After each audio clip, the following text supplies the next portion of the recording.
तो दोस्तों कैसे हैं आप लोग।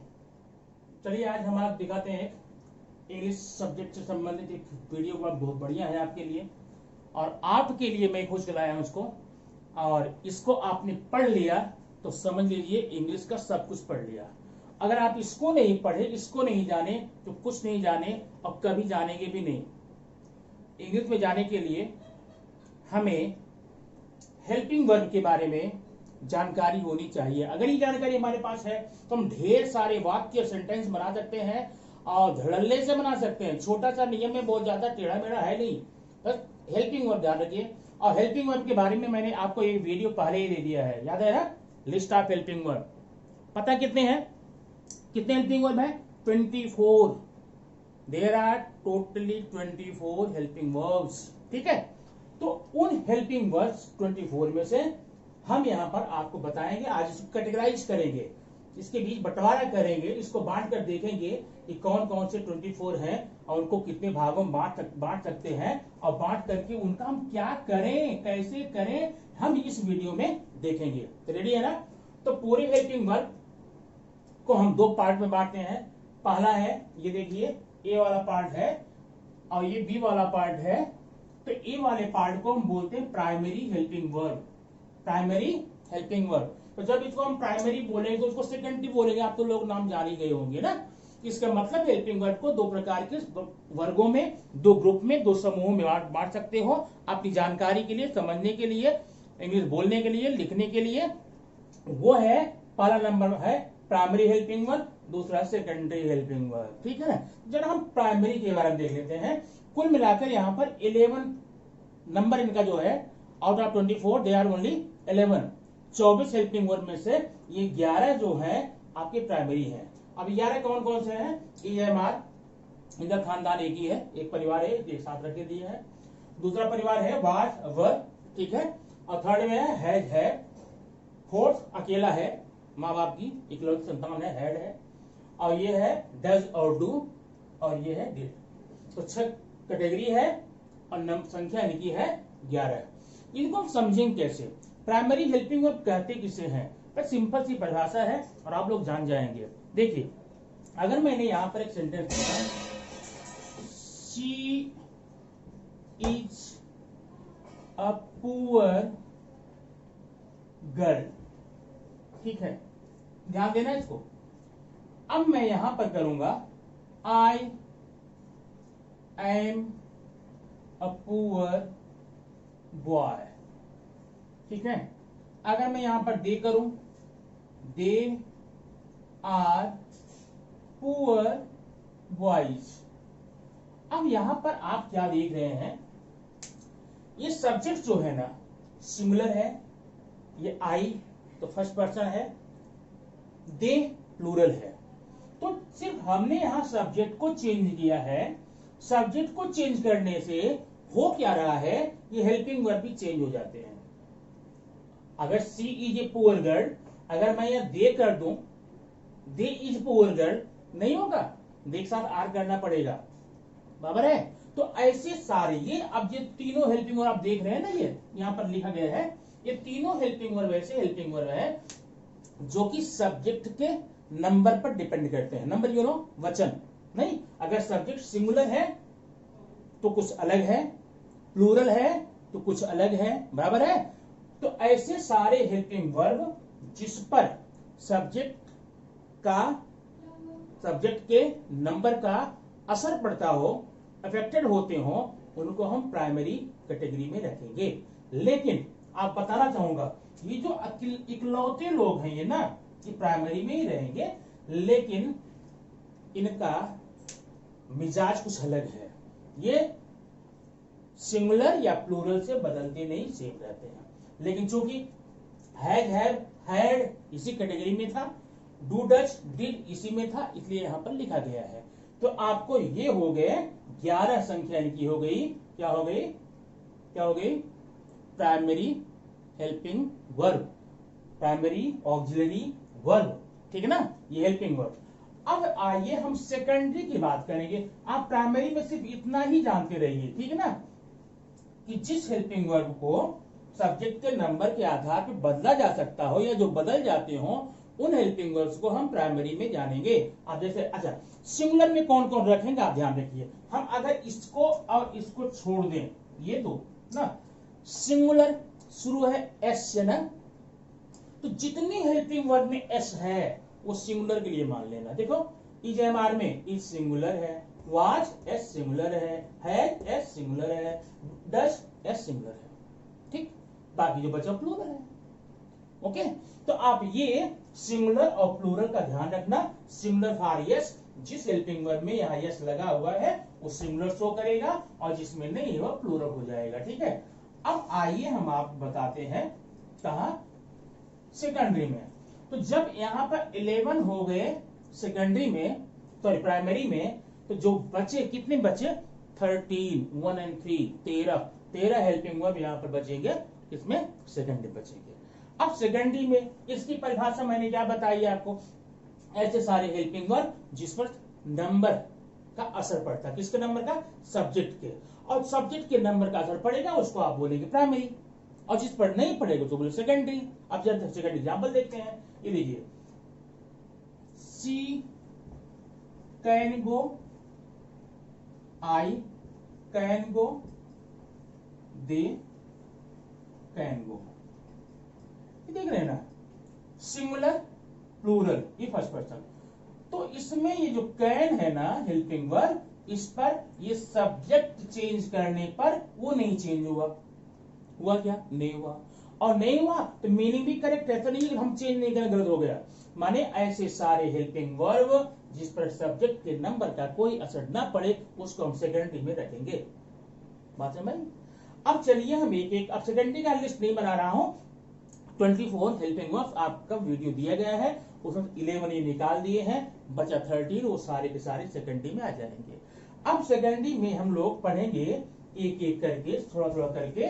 तो अब सेकेंडरी में हेल्पिंग वर्ब जो होते हैं ना, कुछ हेल्पिंग वर्ब ऐसे होते हैं उनको बोलते हैं मॉडल हेल्पिंग वर्ब। क्या बोलते हैं, मॉडल। ये देखिए मॉडल ऑक्सिलरी, ठीक है। ऑक्सिलरी मतलब हेल्पिंग वर्ब मान लेना, कुछ नहीं है। ये मॉडल का मतलब क्या होता है, या देखना आपको मॉडल, कभी ये मॉडल सुनते ही देखते हैं इस मॉडल, ये मॉडल है क्या।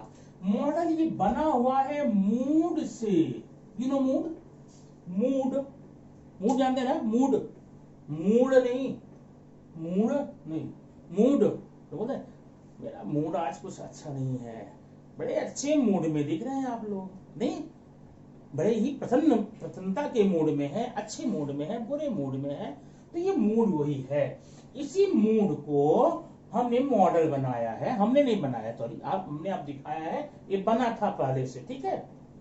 मैंने कुछ भी नहीं बनाया इसमें से, ठीक ना। इसमें से एक भी नियम मैंने बनाया है, मैं सिर्फ आपके सामने लेके आ रहा हूं, और जो कि कहीं पर था, ठीक, वो आप सामने ला दे रहा हूं। तो ये बना है मॉडल। तो मॉडल मतलब ऐसा हेल्पिंग वर्ब जो किसी के मूड को बतला दे ना, वक्ता के, श्रोता के ना, ऑडियंस के, स्पीकर के मूड को बताए, वो मॉडल हो जाता है। अब मूड को समझने के लिए मैं आपको इस टॉपिक में मॉडल ऑक्सिलरी बताने वाला हूं, बताने के लिए आया हूं, आप बुलाया इसलिए हूं। लेकिन मॉडल ऑक्सिलरी में जाने के पहले हमें कुछ चीजें समझनी पड़ेंगी, ठीक ना। कैसे होता मूड, वो मॉडल, उसको हमने क्यों बोला, आखिर क्या रीजन है कि उसको हमने मॉडल नाम दे दिया, बताते हैं। देखो अब एक है हेल्पिंग वर्ब है कैन, और एक है मे, ठीक है। कैन और मे ये दोनों मॉडल में आते हैं। आप देख रहे, आपने प्राइमरी में तो दिए थे नहीं, प्राइमरी के लिस्ट में कैन और मे कोई नहीं था ना, इसका मतलब सेकेंडरी में हो गया, तो मॉडल देखते हैं। अब इसको मॉडल क्यों कहेंगे, मॉडल इसलिए कहेंगे क्योंकि इन दोनों की जो हिंदी मीनिंग होती है ना वो सेम होती है। वो क्या होती है आप जानते हैं, सकता है, सकता है, सकती है, मैं जा सकता हूं, तुम खाना खा सकते हो, क्या तुम इंग्लिश पढ़ सकते हो, ऐसे सेंटेंस, ठीक है। तो दोनों की जब सकता है, तो ये अंग्रेज लोगों ने एक ही हिंदी के लिए ये दो वर्ड क्यों बना दिया? नहीं, अगर एक ही यूज रहता तो हम कंफर्म तो रहते, चलो जहां भी सकता आएगा वहां पर हम कहने लगा देंगे या तो मैं लगा देंगे। अब यहाँ आपके सामने कंफ्यूजन है। अगर मेरे सेंटेंस में है मैं जा सकता हूँ, ट्रेन आ सकती है, मैं किताब पढ़ सकता हूँ, क्या सब में मैं कैन लगाऊं या सब में मैं लगाऊं या कुछ खास नियम है? हाँ, खास नियम है। खास नियम क्या है बता रहा हूं आपको। पहले एक सेंटेंस समझना। ये है रवि, ठीक है। रवि कौन है आप पहले सुन लो। रवि एक लड़का है जो आपकी क्लास में, मान लो आप इसमें 10th में है, जो आपकी क्लास में पिछले 10 वर्षों से पढ़ रहा है आपके साथ में, शायद आप पड़ोस में रहता भी है। आप रवि को अच्छी तरह जानते हैं, रवि के मम्मी पापा को जानते हैं, सारे बच्चे जानते हैं, टीचर जानते हैं, इसको आपने पढ़ते हुए देखा है, लिखते हुए देखा है, इसका स्कोर देखा, सारी बातें देखी, ठीक है। और जब इंग्लिश रीडिंग की बारी आती है बुक में, आपकी क्लास में आपकी स्कूल टीचर, आपके इंग्लिश टीचर आते कहते हैं रीडिंग करो, ठीक ना, तो इंग्लिश की बुक ये पढ़ सकता है। तो ये मैं लिखूंगा रवि अंग्रेजी पढ़ सकता है। रवि अंग्रेजी पढ़ सकता है, ठीक है। अब जरा ध्यान देना, रवि अंग्रेजी पढ़ सकता है, क्यों आप बोल रहे हैं? क्योंकि आप इसको जानते हैं, आपकी क्लास में ही पढ़ता है, आपने पढ़ते हुए सुना है, देखा है, सारी बातें हैं, कंफर्म है, ठीक है। लेकिन एक यहां पर है रोशन, रोशन अंग्रेजी पढ़ सकता है। अब रोशन कौन है बता रहा हूं मैं, रोशन कौन है आप तो नहीं जानते नहीं। रोशन एक ऐसा लड़का है जो आपकी ही क्लास में, आपकी स्टैंडर्ड में अभी इसी साल जस्ट 10 दिन पहले, 5 दिन पहले न्यू एडमिशन लिया है, मतलब ये न्यूली कमर है, ठीक है, नया नया आया है। इसकी एज भी लगभग रवि की जैसी है, बराबर है, हाइट भी लगभग वही है, स्टैंडर्ड दोनों का 10th का है, सेम है। अब रोशन अंग्रेजी पढ़ सकता है। ये रवि के बारे में आप कंफर्म है? नहीं, पक्का। क्यों? क्योंकि आप सुने हैं। अब ये है, लिखेंगे Ravi can read the English, ठीक है, Ravi can read the English. अब जरा ध्यान देना यहां पे, रवि अंग्रेजी पढ़ सकता है। अब रोशन अंग्रेजी पढ़ सकता नहीं पढ़ सकता है, ये आप ये भी नहीं जानते कि नहीं पढ़ सकता, और ये भी नहीं जानते कि पढ़ ही सकता है, ठीक है। अब उसे पढ़ना चाहिए क्योंकि वो 10th में है, अगर 9th पास होकर आया है, 8th पास होकर, 9th पास होकर आया है, तो उसे इंग्लिश की टेक्स्ट बुक पढ़ लेनी चाहिए थी। लेकिन ऐसे ढेर सारे आपको अपनी क्लास में ही ऐसे नमूने मिल जाते हैं जो 11th या 12th करने के बाद में इंग्लिश की बुक पढ़ नहीं पाते, ठीक है ना। अब ये शंका आपके मन में है, आप ये भी नहीं बोल सकते नहीं अंग्रेजी पढ़ ही सकता है, पक्का पढ़ सकता है, माने आप इसके बारे में कंफर्म नहीं है। कंफर्म नहीं है, क्यों कंफर्म नहीं है? क्योंकि अगर ये गांव माने कोई चरवाहा लड़का होता, कोई अनपढ़ होता, आप जानते होते कभी पढ़ नहीं गया, तो बोलते होते अंग्रेजी नहीं पढ़ सकता है, नहीं। अब अगर कभी आपने सुना होता पढ़ते हुए, तभी बोल सकते नहीं माने ये पढ़ सकता है। अभी कंफर्म नहीं है, तो मैं यहां पर लिखूंगा रोशन में रीड द इंग्लिश, ठीक है। अब जरा देखना, हिंदी में दोनों के लगभग सेम आधार हैं। रवि अंग्रेजी पढ़ सकता है, रोशन अंग्रेजी पढ़ सकता है। मैंने रवि के लिए यहाँ पर कैन लगाया है, रोशन लिए मे लगाया। ऐसा क्यों हो रहा है? ऐसा इसलिए हो रहा है क्योंकि रवि की कैपेसिटी, रवि की एबिलिटी, योग्यता, क्षमता आपको कंफर्म पता, मतलब you are totally sure about Ravi. Ravi के बारे में पक्का आप हैं, तो श्योर है, श्योरिटी है, इसलिए रवि के लिए कैन लगा दिया, ठीक है। और ये जो रोशन है, अगर आपको पक्का पता होता ये रोशन अंग्रेजी पढ़ सकता था तो कैन लगाते, पक्का पता होता कि नहीं पढ़ सकता है तो कैन नॉट लगाते, बराबर है। लेकिन आप कुछ भी कंफर्म आपका नहीं है, आप कंफ्यूजन में हैं, आप डाउट में हैं कि क्या बोलूं। ऐसी जगह पर जहां पर संभावना हो, पॉसिबिलिटी हो, प्रोबेबिलिटी हो, माने हो सकता है, कुछ उम्मीद हो। अब हो क्यों सकता है कि रोशन की एज भी सेम है, क्लास भी सेम है, हाइट भी सेम है, 9th पास होके आया भी है रवि की तरह, उसे पढ़ लेना चाहिए, बराबर है, ये संभावना है, आप इनकार नहीं कर सकते। इसलिए हमने क्या बोला, रोशन में रीड द इंग्लिश। अब मेरे इस अंग्रेजी के वाक्य को जब कोई सुनेगा बोलता हुआ, मैं रवि के बारे में Ravi can read the English बोलता हूं, रोशन के बारे में रोशन में रीड द इंग्लिश बोलूंगा, तो वो तुरंत मेरे मूड को भांप जाएगा। कौन? सामने वाला। मेरा क्या मूड है? मेरा मूड रवि के बारे में एकदम पक्का है कि मैं इसके बारे में आश्वस्त हूं, जानता हूं। लेकिन जब मेरा ये सेंटेंस कोई सुनेगा, अगर इंग्लिश जानता है, वो समझ जाएगा कि मेरे बारे में, कि मैं रोशन के बारे में कन्फर्म नहीं हूं, रोशन के बारे में कन्फर्म नहीं हूं। तो ये दो हेल्पिंग वर्ब इंग्लिश के जो ऐसे हैं, क्या बताते हैं, हमारे मूड को, मेरा मूड किसी के बारे में, किसी के संदर्भ में क्या बोलता है, कैसा है, किस प्रकार का है, उसको बतलाने वाले ये दो लोग हैं, कैन और मे। तो इसलिए हम इनको कैन और मे को क्या बोलेंगे आज के बाद से, हेल्पिंग वर्ब तो है, पक्का है ना, लेकिन अब जो कैटेगराइज किया गया है सेकेंडरी और प्राइमरी में, सेकेंडरी बोलेंगे ये है model auxiliaries, model helping verb. Model हम क्यों बोल रहे हैं, क्योंकि यह वक्ता के मूड को बताते हैं, माने इनको देख करके हम किसी भी वक्ता के सेंटेंस जो बोल रहा है, जो लिख रहा है, उसके मूड के बारे में अच्छी तरह कंफर्म हो जाते हैं, बराबर है। तो इसलिए हम इसको क्या बोलेंगे, मॉडल ऑक्सिलरी। इसका मतलब आप समझ गए, कैन और मे ये दोनों कैसे हैं, मॉडल ऑक्सिलरीज हैं। ऐसे आपके सेंटेंस में ना, आपकी इंग्लिश लैंग्वेज में ढेर सारे मॉडल्स हैं, मैं सबको बताऊंगा एक एक करके।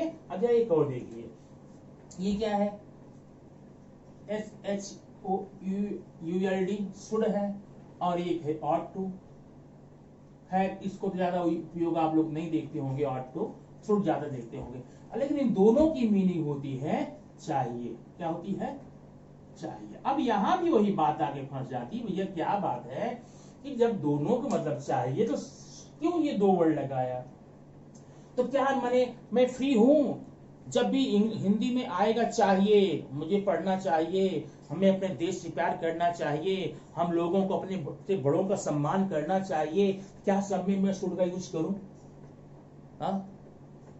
नहीं। क्या सब में ऑट टू का करूं? ये भी नहीं। मैं कन्फर्म नहीं कहा करूं?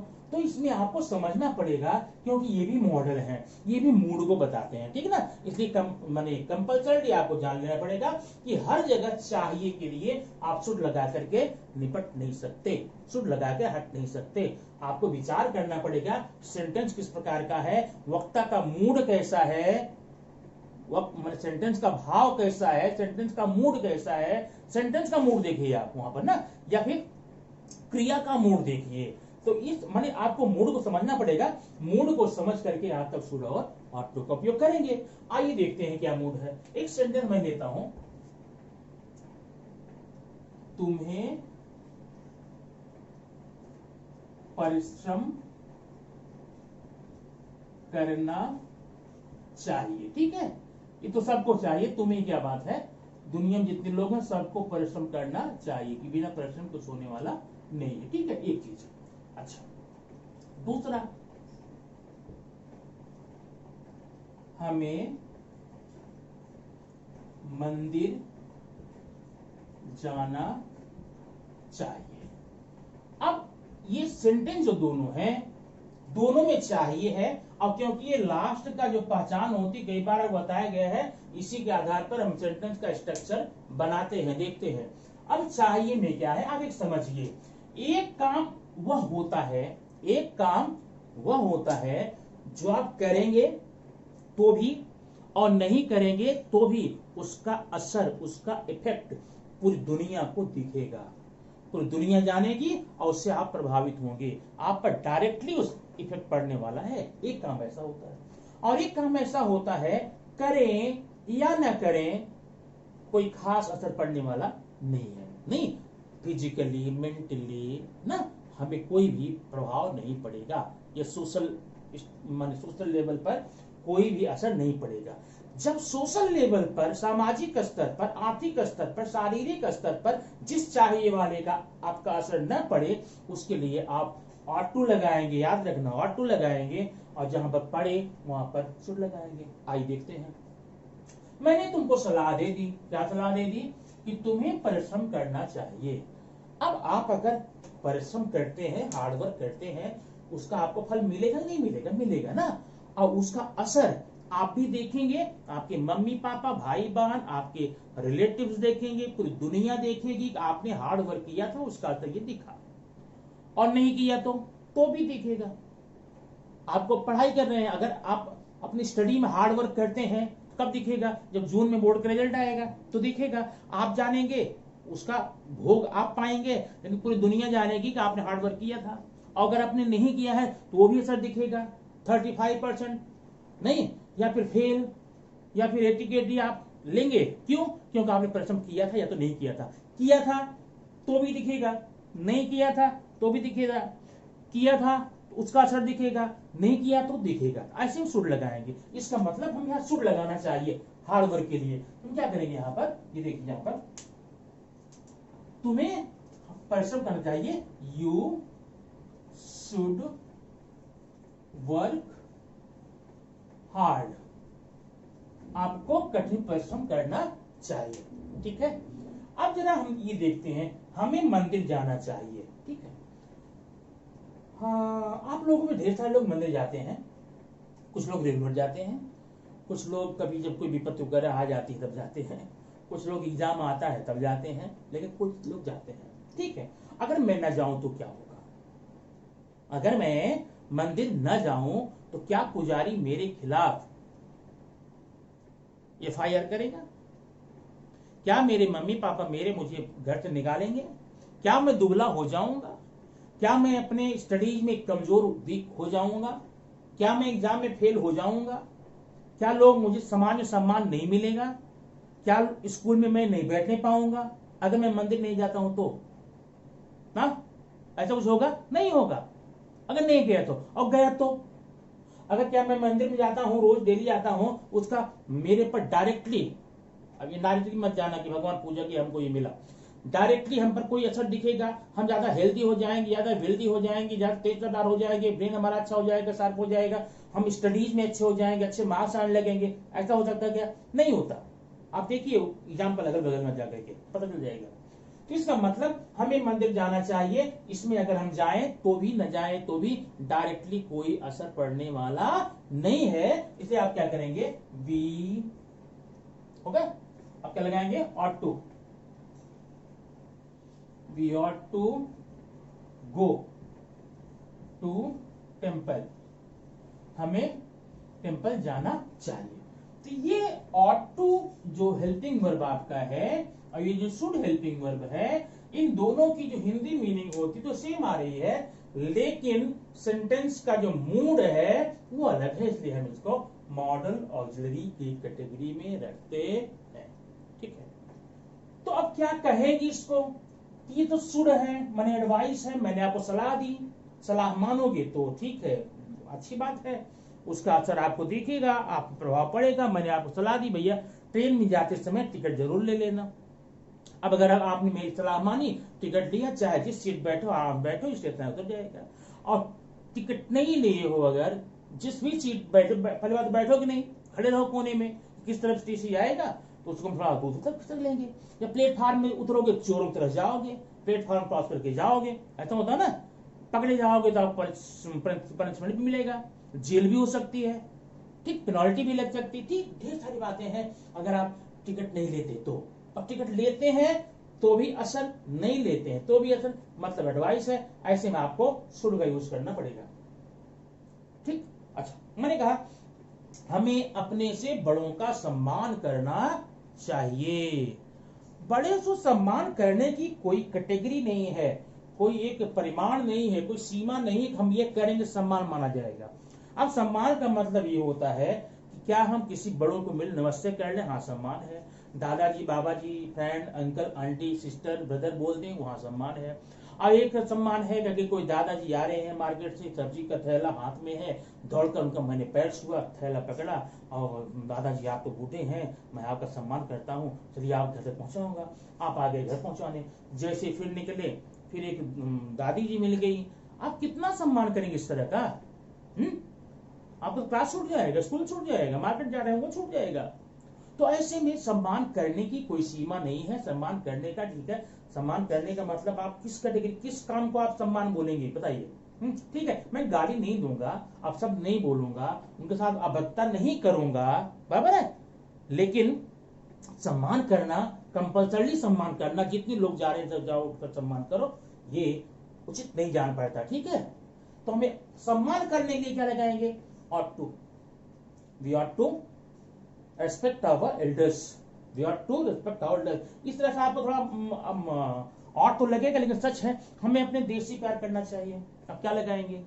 हमें अपने देश से प्यार करना चाहिए। शुड लगाएंगे? नहीं, ought लगाएंगे। हाँ, अब प्यार करने का मतलब क्या? प्यार करने का मतलब आप जाकर के, अगर हम, ठीक, मैंने बोला कि ठीक है, मैं तो अपना काम, मैं अपना सिर्फ काम करूंगा, मैं प्यार और चक्कर नहीं जानता, नहीं, प्यार नहीं करता, अपनी ड्यूटी करूंगा, किसी नुकसान नहीं करूंगा, किसी का अनबल नहीं देखूंगा, किसी की बुराई नहीं करूंगा, कोई राष्ट्रीय संपत्ति नुकसान नहीं पहुंचाऊंगा, ये और अपने देश से प्यार करूंगा, ये तो मैं नहीं कर सकता। तो आप क्या लगाएंगे यहां पर? ought to, we ought to love our country, our nation, we ought to respect our elders। ऐसे में तो ये है माजरा आपके शुड और ought to का, ठीक है। तो शुड और ought to आपका हो गया। इस तरह जितने हेल्पिंग वर्ब आएंगे उसको मैं आपको एक एक करके बताऊंगा, ठीक है, और उसको आप देखते जाइए। इसे हम बोलते हैं मॉडल, और इसे बोलते हैं, क्यों बोलते हैं? इसीलिए बोलते हैं। तो अब इसमें शुड जो था ना, वो एडवाइस था ना, क्या था? एडवाइस। इसका मतलब उसको बोलेंगे मॉडल ऑक्सिलरी ऑफ एडवाइस। याद रखना, आपको 10th में मिलेगा और 12th के एग्जाम में मिलेगा, और बोल चाल के भाषण पूरे लाइफ में मिलता रहेगा, ठीक है ना। अब पढ़ देखिए, पहला मैंने यहां पर दिया है कैन। कैन अभी पढ़ लिया ना। कैन कब लगाते हैं? जब आप किसी कैपेसिटी की योग्यता को जानते हैं तब कैन लगाते हैं ना। तो यहां पर लिखेंगे, देखिए, मॉडल ऑक्सिलरी ऑफ एबिलिटी, ध्यान देना, या कैपेसिटी, ठीक है। ये आपका मॉडल ऑक्सिलरी ऑफ, जब भी कैन आएगा आप इस प्रकार से उसका नाम देंगे। ये एग्जाम में आप क्यों कैसे आए, मैं बताता हूं। दूसरा देखिए, आपने क्या पढ़ा था? मे। मैं आपने कब यूज किया था? जब आपको संभावना लगी थी, बराबर है। मैंने यह संभावित था कि रोशन अंग्रेजी पढ़ सकता है, एक पॉसिबिलिटी थी, इसको बोलेंगे मॉडल ऑक्सिलरी ऑफ पॉसिबिलिटी, ठीक है। जिस चीज पॉसिबल है उसको प्रोबेबल भी बोलते हैं, प्रोबेबिलिटी,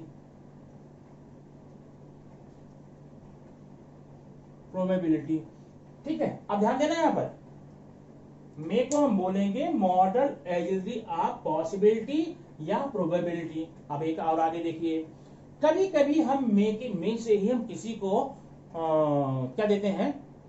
परमिशन देते हैं। तो यहां बोलेंगे मॉडल ऑक्सिलरी ऑफ परमिशन, ठीक ना। You may go, you may leave now, ऐसा करके। कभी कभी इसी से हम रिक्वेस्ट भी करते हैं, कैसे? मैं आई कम इन, मैं आई कम इन बोलते हैं ना, क्या मैं अंदर आ सकता हूं? अब वहां कैन आई कम इन बोलते हैं क्या? हाँ, कुछ लोग बोलते हैं। कौन बोलता है? जिसको नहीं जानते, और वो रॉन्ग बोलते हैं, 100% रॉन्ग बोलते हैं। मगर अब हिंदी तो है, क्या मैं अंदर आ सकता हूं, ये कि यस नो टाइप क्वेश्चन हो गया, तो can I come in, can I कम इन, ये भी हिंदी वही है, कैन आई कम इन, लेकिन वह 100% रॉन्ग है। आपको वहां बोलना पड़ेगा मे आई कम इन। अब कैन आई कम इन क्यों नहीं बोलते? अब कैन का उपयोग आप तब लगा सकते हैं जब आपको कैपेसिटी अपनी पता हो, अपनी कैपेसिटी पता क्या आप अंदर जा सकते हैं क्या? अगर पता बोलो ना, कैन घुस जाओ, बोल पूछ क्यों रहे हो? और शायद सामने जो बैठा है चेयर पर, जो मुझे बोलेगा यस या नो, उसके बारे में भी आप नहीं जानते, आप इसलिए वहां पर कैन आई कम इन नहीं बोलेंगे, क्या बोलते हैं? मे आई कम इन। अब उसका मूड होगा, बोलेगा यस, नहीं होगा नो, स्टेप आउट, है ना? तो इसलिए इसको हम मे का इतने नाम है याद रखना। मे का मॉडल, पूरा नाम मैंने नहीं लिखा, यहां ऐड कर लेना, model auxiliary of possibility, model auxiliary of permission, model auxiliary of request, इतनी चीज होती हैं। अब कैसे आप, अब एग्जाम में आप क्वेश्चन कैसे आता है पहले वो मैं बताता हूं, आगे बढ़ो। ये आया यहां पर, it may rain now, it may rain now माने बारिश हो सकती है, बरसात हो सकती है, बरसात आ सकती है। अब ये जो मे है, हम लगा सकते थे इट कैन रेन, बरसात हो सकती है, लेकिन क्या पक्का पता है? बादल घेरे हैं, पूरा घुमड़ गया है बादल, और पानी बरसने की पूरी पूरी एकदम संभावना लग रही है, फिर भी कंफर्म नहीं है। पूरा काला काला बादल गिरने के बाद में थोड़ा हवा बह जाती, बादल उड़ जाता है। अब बादल उड़ जाता है तो आप कैसे प्लान कहेंगे? तो मैं बोलूंगा इट मे रेन, मतलब कंफर्म, भले ही बादल गिरे हैं, नहीं भले ही काले काले बादल हैं, भले ही पूरा पूरा अनुमान है, फिर भी हम वहां पर मे क्यों लगाते, कैन क्यों नहीं लगाते? क्योंकि हमें यहाँ पर पॉसिबिलिटी की बात दिखानी है, हो सकता है ना, पक्का होगा, कंफर्म होता तो हम यहाँ पर कैन कर देते, ठीक है। अच्छा, इस तरह से अगर आपको बोलना हो ट्रेन आ सकती है, ट्रेन क्यों आ सकती है? 4:10 का टाइम है, ठीक, उसे आना चाहिए, और ट्रेन सही समय से है, लोग बता रहे हैं, फिर भी वह अभी आ ही जाएगी, कंफर्म है क्या?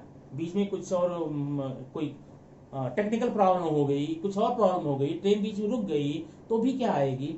माने भले ही टाइम हो गया है, भले ही निर्धारित टाइम पे चल रही है, फिर भी ट्रेन में अराइव नाउ आप बोलना पड़ेगा। ट्रेन कैन अराइव नाउ कभी मत बोलना, ट्रेन आ सकती है, नहीं भले टाइम हो गया, आपको मे लगाना पड़ेगा। क्यों? क्योंकि पॉसिबिलिटी है। चलिए ठीक है, अब ये सेंटेंस आ गया, तो आपको एग्जाम में क्या आएगा? एग्जाम आता है underline the modal auxiliary, model auxiliary को अंडरलाइन का, तो आपने कर दिया, अंडरलाइन हो गया। अच्छा ठीक है, नेम द मॉडल ऑक्सिलरी, और मॉडल ऑक्सिलरी का नाम लिखो, तो आप यहां लिखना में, और क्या है, कौन सा है, लिखेंगे model auxiliary of ability, sorry possibility, probability, क्या लिखेंगे? पॉसिबिलिटी या तो प्रोबेबिलिटी लिखेंगे। अच्छा, अगर इसी को मैं यहां लिख लूं, यू में लीव नाउ, यू में लीव नाउ, अब मैं यहां आ गया, तब क्या लिखेंगे? ये परमिशन है ना, आपको थोड़ा मीनिंग में जाना पड़ेगा, डायरेक्टली नाम मत बोलेगा। यू में लीव नाउ, आप जा सकते हैं, ये मेरी मैंने परमिशन मैं आपको दे दिया, आपको मैंने परमिट दे दिया, आप जा सकते हैं, ठीक है। अच्छा, मे आई कम इन, मे कम इन, अब इसमें ये में क्या है? अब पॉसिबिलिटी मत बोलना, प्रोबेबिलिटी मत बोलना, इसको बोलना request, model auxiliary of request. माने इस प्रकार के इसके नामों को आप बताएंगे एग्जाम में आने के बाद में। अच्छा, अब अगर मान लो और क्या आता है, यहां पर लिखेंगे rewrite sentence using modal auxiliary of compulsion या modal auxiliary of advice, advice का यूज करो, तो ठीक है। अभी एडवाइस मैंने आप बताया था, क्या बताया था? शुड ना, यहां पर शुड लगा दूंगा। तो इस प्रकार से आपको ग्रामर एग्जाम में आता है, या तो जो यूज किया गया है उसका नाम बताना, या तो उसकी जगह पर किसी और मॉडल को रिप्लेस करना, किसी और को स्थानापन्न करना, उस जगह पर लगाना, ठीक है। चलिए, तो हमने अभी तक यहाँ पर 2 मॉडल लिख दिए, कौन कौन सा, कौन कौन सा? कैन और मे, ठीक है ना। अब अगला देखेंगे जरा सा, तो थर्ड कुड। अब कुड क्या है, बता रहा हूं कुड क्या है। कुड कैन का पास्ट है ना, जहां आपने बोला था मैं जा सकता हूं, तो वहां पर मैं जा सकता था, तो कैन का पास्ट गुड है, इसलिए इसका भी नाम वही होगा, एबिलिटी ना। क्या होगा? Model ability of ability. लेकिन ध्यान देना, कभी कभी इसका उपयोग रिक्वेस्ट में करते हैं। Could you help me please, could you help me please, देखा है, could you help me please, ऐसा। तब आप इसको बोलेंगे मॉडल एबिलिटी ऑफ रिक्वेस्ट। यहां तो मैंने बता दिया कैन जो है एबिलिटी है, कुड एबिलिटी है, क्यों? कैन का पास्ट है, लेकिन इसके यूज के आधार पर इसका नाम बदल जाएगा। अगर सेंटेंस की स्टार्टिंग में आकर के आपको ऐसा सेंटेंस करके दिखता है, could you give me your pen please, could you give me your pen please, तो आप कुड क्यों लगा रहा है? रिक्वेस्ट लगा रहा है। आप क्या लगाएंगे यहाँ पर? मॉडल एबिलिटी ऑफ रिक्वेस्ट लगाएंगे। बात समझ भाई? चलिए चौथा माइट है ना, इसी का पास्ट है, मे का पास्ट है। इसको बोलते हैं रिमोट पॉसिबिलिटी या पावर, ठीक है ना, पावर या रिमोट पॉसिबिलिटी, ठीक है। आपका ये हो गए 4 मॉडल हो गए, ठीक है। आगे देखिए, नेक्स्ट है आपका 5वां शुड, और 6वां है ऑट टू। अभी इसको दोनों हम पढ़कर आ रहे हैं ना, ऑट टू। शुड क्या है? ये है एडवाइस, ये एडवाइस है। पूरा नाम हो जाएगा मॉडल एबिलिटी ऑफ एडवाइस, ठीक है। लेकिन ऑटो क्या बोलेंगे? जब आपने कहा था तुम्हें मंदिर जाना चाहिए, भगवान में आस्था रखनी चाहिए, बड़ों का सम्मान करना चाहिए, तो ये आपकी एडवाइस नहीं थी। इसको हम बोलते हैं हिंदी में तमन्ना, चलो उर्दू है ये, तमन्ना, दिली इच्छा, मन की इच्छा, मेरी दिली ख्वाहिश है, इच्छा है, तमन्ना है कि आपको मंदिर जाना चाहिए। अब ये एडवाइस नहीं है, इसलिए इसको तमन्ना को क्या बोलते हैं इंग्लिश में? बोलते हैं ऑब्लिगेशन, ठीक है। तो इसको हम बोलेंगे मॉडल एबिलिटी ऑफ ऑब्लिगेशन, इसको ऑटो को। बात समझ में आई ना? ठीक है। अभी अगर आप लोग चाहें ना तो मैं ऊपर का ही मिटा दूं थोड़ा सा, ठीक है, क्योंकि नीचे जो है लिखूंगा तो आपको हो सकता है दिखे ना। आइए, तो ये आपका हो गया, अच्छा ऑटो हो गया। चलिए 7वें में आते हैं। 7वें में आप बोलते हैं हैव टू। अब उसे हैव तो मैंने वहां पर लिया था प्राइमरी, लेकिन यहाँ पर टू लगा करके तो चेंज कर दिया है। अब हैव टू हम कब लगाते जानते हैं? हैव टू लगाते हैं जहां पर बोलते हैं मुझे जाना ही है, जाना पड़ता है, खाना पड़ता, मैंने कंपलसरी जहां पर हो, तुम क्या लिखेंगे? कंपल्सन लिखेंगे ना, कंपल्सन। मॉडल एबिलिटी या कंपल्सन लिखेंगे, ठीक है। अच्छा 8वां क्या है? मस्ट। मस्ट क्या है? मस्ट है, ये भी कंपल्सन है, तुम्हें अवश्य जाना चाहिए, नहीं तुम्हें जाना ही चाहिए, जहां पर कंपल्सरी दे दी जाए। तो ये हैव टू और मस्ट आपके हो गए मॉडल एबिलिटी ऑफ कंपल्सन हो गए। बात सुन भाई ना? चलिए ठीक है। 9वां देखिए, मे नॉट। मे नॉट क्या जानते हैं? अभी मैं यहां पर जा रहे हैं, मे क्या है?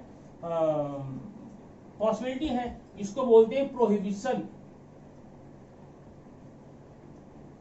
जहां किसी को कुछ करने को मना किया जाए, you may not go there, ऐसे प्रोहिबिशन बोलेंगे, मनाही करना, मना करना, रोकना किसी को, ठीक है। चलिए आगे देखते हैं। 10th है विल। अब विल क्या है, जरा इसका माजरा समझिए। ये विल और सेल्फ फ्यूचर के हेल्पिंग वर्ब होते हैं, और वहां पर हमने नियम पढ़ा है केवल फर्स्ट पर्सन कौन है? आई है और वी है। फर्स्ट पर्सन साथ में हम साल लगाएंगे और बाकी सब में विल लगाएंगे। लेकिन कभी कभी हम आई और वी के साथ में विल लगाते हैं। तो ऐसा लगाते हैं तो क्या हम गलत करते हैं ना? करते क्या गलत? नहीं करते ना? क्यों नहीं करते भाई? अगर और जगह पर हम हेल्पिंग वर्ब बदल दें जो हेल्पिंग वर्ब इज के साथ लगा, ही के साथ लगा, अगर वही दे के साथ लगा तो रॉन्ग हो जाएगा। तो यहाँ रॉन्ग क्यों नहीं होता बता रहा तुमको। जितने ये देखो, आई शैल गो टू मार्केट, मैं मार्केट जाऊंगा। मैं जब ये सेंटेंस बोलूंगा सिंपली बोलूंगा, मैं मार्केट जाऊंगा, ठीक है ना। ये मेरी सोच है, मुझे आता है। लेकिन अगर यहीं पर मैं विल लगा दूं तो आप ये समझ लीजिए नियम यही है, आई और विल के साथ साली लगेगा, वास्तव में विल, लेकिन मैंने आई के साथ विल लगा दिया, फिर भी मैं गलत नहीं हूं। ऐसा कैसे हो सकता है? हाँ हो सकता है। विल कभी भी यार आई और विल के साथ लगाएंगे ये पक्का हो जाएगा। आप वहां पर सिंपली बोले थे मैं मार्केट जाऊंगा, लेकिन ये मैं बोलूंगा I will go to market, यहाँ पर हम क्रिया पर जोर देते हैं, मैं मार्केट जाऊंगा, चाहे जो हो जाए, बाढ़ आ जाए, तूफान आ जाए, कुछ भी हो जाए, लेकिन मैं मार्केट जाऊंगा ही। ठीक, ऐसे में विल की जगह पर सर कर लेते हैं, माने यहाँ पर सर्टेनिटी हो जाती है ना, क्या निश्चितता बढ़ जाती है अगर विल को सर कर दी। इसलिए हम विल को क्या बोलेंगे? मॉडल एग्री ऑफ सर्टेनिटी, ठीक है ना। मॉडल एग्री ऑफ ये सर्टेनिटी है, ठीक है। तो आपका ये हो जाता है विल। 11वां क्या है? 11वां है यूज टू। यूज टू है और वुड, ये दोनों मैं साथ लेता हूं यहाँ पर ना। वैसे वुड का और भी इस्तेमाल है, लेकिन यहाँ पर आप यही पढ़िएगा। ये बोलते हैं इसको habit, habitual, habitual action in the past. ये कब लगाते हैं? जब आप कोई सेंटेंस बोलते हैं मैं किया करता था, खेला करता था, खाया करता था, देखा करता था, माने एक ऐसा एक्शन आप बता रहे हैं कि जो आप किया करते थे कि, लेकिन अब नहीं करते। और जो आप करते थे नहीं, करते थे नहीं, किया करते थे, करते थे और किया करते थे में अंतर है, ठीक है ना। मैं क्रिकेट खेला करता था, मेरी हैबिट थी, ये हैबिचुअल एक्शन था, लेकिन अभी नहीं है। अगर अभी भी है ना तब आप नहीं बोल सकते मैं क्रिकेट खेला करता था। आप क्रिकेट खेला करता तभी बोल सकते हैं जब अभी आप उस काम को नहीं करते, छोड़ चुके हैं, ठीक है। तो ये हैबिट को दर्शाता है, इसको क्या बोलते हैं? Habitual action in the past बोल देना या डिसकंटिन्यूड एक्शन बोल देना। तो ये आपके हो गए यूज्ड टू और वुड हेल्पिंग वर्ब। अगला है 12वां, एक और है डेयर। डेयर भी क्या दिखाता है? करेज को या फिर चैलेंज। मॉडल एग्री या चैलेंज है, ठीक है। ये चैलेंज क्यों है? आप लोग ज्यादा करके बोलते भी होंगे और नहीं बोलते होंगे, सुने होंगे कई पिक्चर में, टीवी में देना, how dare you to touch me, ऐसा आपने साहस कैसे किया, आपने हिम्मत कैसे की, ऐसा बोलते हैं ना।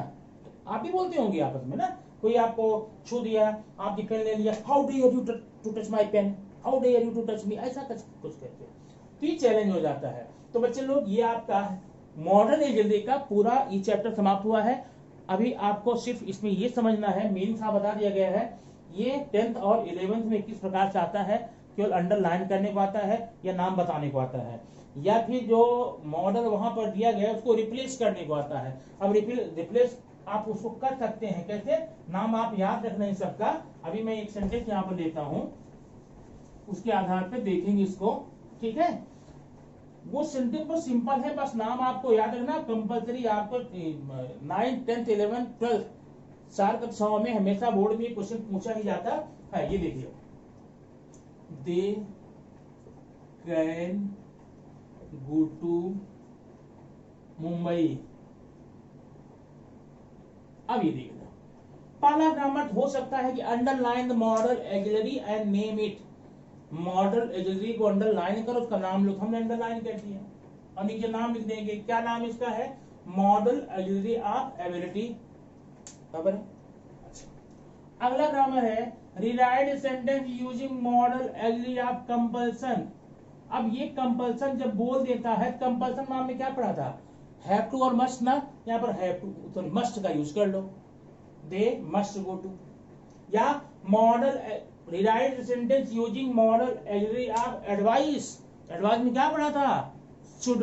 तो आप इसी माने आप क्या करना है ना, जो मॉडल दिया गया है उसी को निकालना, ऐसा नहीं कि उसका भी यूज कर लोगे ये रहेगा।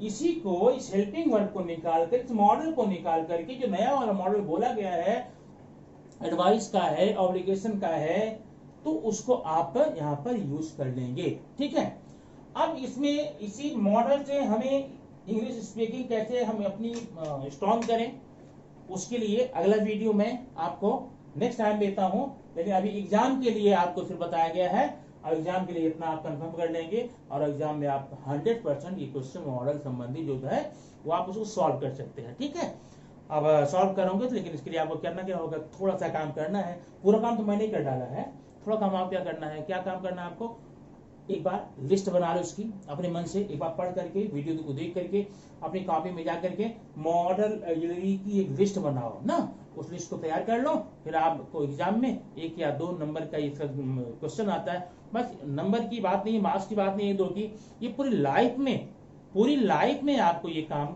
आता है, बोलने, लिखने, पढ़ने, समझने में। ठीक है, अब आप कभी भी में और कैन का कंफ्यूजन नहीं रखेंगे, या कभी इसका आप गलत उपयोग नहीं करेंगे। आप कभी मत बोलना कैन आई कम, या कोई बोलता है तो आपको लगता है कि इसको ठीक करना चाहिए, आप बता दो उसको, भाई ऐसे मत बोलो, कैन आई कम मत बोलो, मे आई कम इन बोलो। ठीक है, तो क्यों, क्योंकि वो आप जब कहीं पर रिक्वेस्ट करते हैं तो रिक्वेस्ट मतलब ऐसा नहीं होता कैन लगा करते हैं ना, वहां आपको में ही लगाना पड़ेगा। ठीक है, और शुड और ऑट टू में देख रहे हैं कितनी सिमिलरिटी है, मीनिंग में सिमिलरिटी है, लेकिन फिर यूज में सिमिलरिटी नहीं है। नहीं, माइट में भी और कुड में भी इस तरह बातें हैं। इस तरह को आप अभ्यास करके इसमें एक्सपर्ट हो सकते हैं। एक्सपर्ट होकर के अपना काम तो करेंगे। आप अपने घर में छोटे भाई बहनों को भी हेल्प कर सकते हैं, अपने सगे संबंधियों को हेल्प कर सकते हैं। और आपको लगता कि वीडियो बड़ा इंपॉर्टेंट है, जितने भी फ्रेंड्स आपके हैं जो 8वीं से लेकर के 12 हैं, उनको आप इसको शेयर करना नहीं भूलेंगे, और सबसे शेयर करके आप उनको सब्सक्राइब करने को बोलिए, ताकि जितने वीडियो आए बिना शेयर किए ऑटोमेटिकली आपके मोबाइल फोन पर नोटिफिकेशन पहुंच जाएगा कि sure success in study channel से ये वीडियो आज ऐड हुआ है। तो प्रत्येक वीडियो देते जाइए, आपकी शिक्षा के लिए बड़ा आवश्यक है। इस चैनल पे मैंने सिर्फ कोई एक टॉपिक नहीं लिया है, कोई एक सब्जेक्ट नहीं लिया है। इसमें आपको लगभग अपने काम के सारे जितने भी 10th 8th to 10th 11th 12th तक जितने भी आपको काम की चीजें होती हैं, मैथ्स है, साइंस है, इंग्लिश है, हिंदी ग्रामर है, बाकी और हिस्ट्री और ज्योग्राफी, जितने भी चैप्टर आपको होंगे सबको ऐड मिलेंगे। इसलिए इस चैनल को सब्सक्राइब जरूर कीजिए। हो सकता है आप 12th के पार हो, आपके काम का नहीं हो, फिर भी इंग्लिश तो आप काम होता रहेगा।